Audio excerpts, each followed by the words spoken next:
সব মেয়েরই একটা স্বপ্ন থাকে যে তার একটা সংসার হবে, নিজের হাতে সমস্ত কাজ করবে, সংসারের সবার জন্য রান্না করবে, আবার সন্তানটাকেও নিজের মনের মতো করে মানুষ করবে। এটা সব মেয়েরই স্বপ্ন।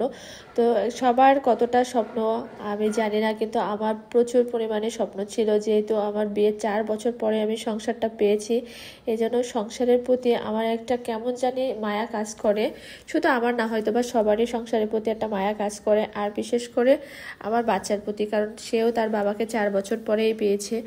মানে 4 বছর না, সে 2.5 বছর পরে তার বাবাকে কাছে পেয়েছে সম্পূর্ণভাবে। তো এইভাবে সংসারটা চলতেছে আর কি। আর আপনাদের সাথে আরেকটা কথা শেয়ার করি, আজকে যে ভিডিওটা হচ্ছিল তরমুজ কাটার সময়, তো ওই ভিডিওটা কিন্তু আমার মানিক করে দিয়েছে। তো সুন্দর করে এখন রেডি হয়ে রান্না করতে যাব। ভাবছি যে একটু তরকারি আছে, ওটা যদি সে এই মুহূর্তে বাসায় এসে পড়ে তাকে ওটা খেতে দিব, আর আস্তে ধীরে আজকে রান্না করব।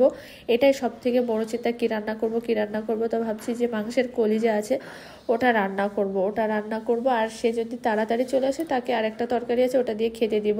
তো আপনাদের সাথে কথা বলতে বলতে আমার রান্না চলতেছে, আর সেও চলে এসছে। তো ভাবছি যে তরকারিটা আগে গরম করে তাকে খেতে দিই। আর তার প্রচুর পরিমাণে ক্ষুধা লাগে, বাইরে থেকে যখনই আসে তখন আমার বলে যে আমাকে আগে খেতে দাও। আমি বলছি একটু ওয়েট করো, আমি খেতে দিচ্ছি। দেখুন কতটা ক্লান্ত।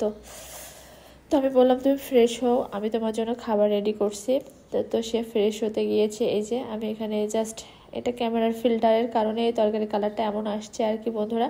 আর এখানে এই যে মেন প্রসেস চলতেছে আমার রান্নার। এই যে বলেছিলাম রান্না করব হচ্ছে এই যে গিলা কলিজা, তারপরে যে মুরগির হাত পা আছে সব কিছুই রান্না করব, আর হচ্ছে তাকে খেতে দিব। তো যাই হোক, আপনার আর দেরি করা যাবে না, রান্নাবান্না শেষ হয়ে গেছে, এরপরে তাকেই খেতে দিব। সে বসে আছে। আর তার আমার সব থেকে ভালো লাগে যে রান্নাবান্না করে তাকে যখন খেতে দিই, সে যখন আমাকে প্রশংসা করে বলে আজকে রান্নাটা বেশি মজা হয়েছিল, আমার ভীষণই ভালো লাগে। মনে হয় আমার সমস্ত কষ্ট এক নিমিষে দূর হয়ে গেল, তাই না? এটা সব মেয়েরই ক্ষেত্রে, সবাই একটু স্বামীর প্রশংসা পেতে খুবই ভালোবাসি। এই যে সে কিন্তু এই গিলাটা বেশি একটা মানে এই কলিজাটা বেশি একটা পছন্দ করে না, আমি পছন্দ করি, এই জন্য আমার জন্য নিয়ে এসেছিল। আমি এটা খেয়ে আবার বলেছিলাম যে আবার কবে নিয়ে আসবি। যাই হোক বন্ধুরা, ও আর রিভিউটা দিতে পারলো না, রিভিউটা আমি দিই। এত মজা হয়েছিল, আমাকে যদি 1 থালা মাংস দেন তার ভিতর থেকে বেছে আমি এই খাবারগুলোই খাবো। মানে এই মুরগির গিলা কলিজাটা আমার এতটাই ফেভারিট। আবার একটা মুরগির লেগও নিয়েছি, এটাও খাবো মজা করে। সাথে একটু আস্ত হচ্ছে রসুন দিয়েছিলাম, নতুন রসুনগুলো কিন্তু খেতে খুবই ভালো লাগে, তো রসুন দিয়েছিলাম।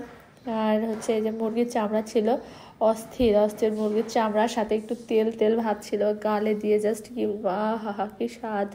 ভয়েস দিতে গিয়ে আমার অবস্থা খারাপ মনে হচ্ছে, আবার যদি পেতাম। তো বন্ধুরা, অনেক কথাই বললাম, সবাই খুব ভালো থাকবেন আর আমার পরিবারের সাথেই থাকবেন। সবার প্রতি অনেক দোয়া ভালোবাসা রইল। Take care, tata.